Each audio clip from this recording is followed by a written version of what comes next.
অতএব পৃথিবীর এই বাস্তবতা, এটা সবটাই ক্ষণস্থায়ী, মরে যাওয়া এটাই স্থায়ী, এটাই চূড়ান্ত কথা, এটাই শেষ কথা।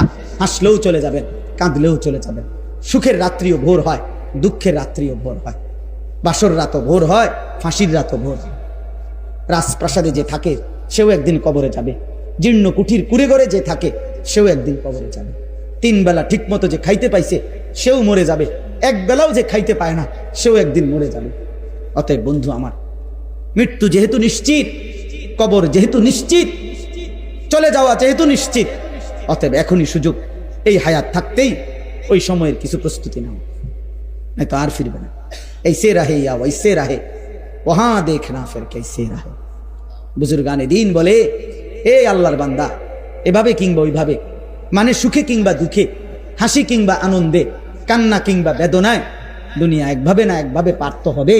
কিন্তু দেখার বিষয় হলো ওয়াহাঁ দেখনা ফের कैसे रहे, ওইখানে দেখার বিষয় হলো কেমনে থাকবা, কবরে কেমনে থাকবা, হাসরে কেমনে থাকবা, জাহান্নামের আগুনে কেমনে চলবা। আমি তো বলি যুবক ভাই, এই নওজোয়ান, মোবাইল থাকবে না হয়তো, এই ফেসবুকও থাকবে না, ইউটিউব, টেলিগ্রাফ নাই, ডাক পিয়নের সেই চিঠি এখন আর প্রচলন নাই, ফিতাওয়ালা ক্যাসেট এখন আর প্রচলন নাই, সিডি চ্যাপ্টা চ্যাপ্টা ক্যাসেট ছিল এগুলো এখন নাই, এখন আর নাই।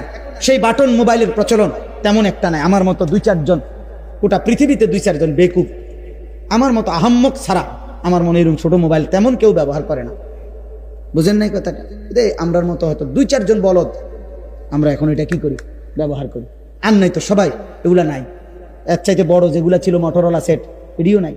ল্যান্ড ফোন যেগুলা এমনি এমনি ঘুরে ঘুরে আমরা ফোন করতাম, আছে চাচা, আমরা দেখছি না ছোটবেলায়, কই এগুলো আছে এখন? এগুলোর ব্যবহার আছে এখন? আর নাই।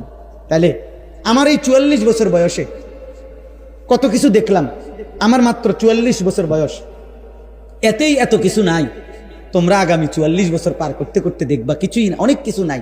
কিন্তু হয় ফেসবুক থাকবে না বন্ধু, ইউটিউবও থাকবে না, এই প্রযুক্তি হয়তো থাকবে না, নতুন প্রযুক্তি আইসা আগেরটাকে ভুলাইয়া দিবে, এটা হারায়া যাবে। কিন্তু তুমি যে গুনাহগুলো করছো, নারী, ছবি, জিনা, ব্যভিচার, জুয়া, এই অসভ্য কাজ, খোদার কসম, এগুলা নিয়ে তোমাকে হাসরের ময়দান পর্যন্ত যাইতে হবে।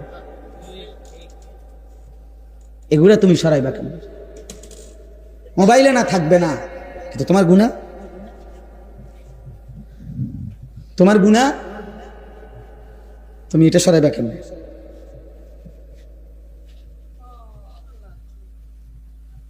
বলেন।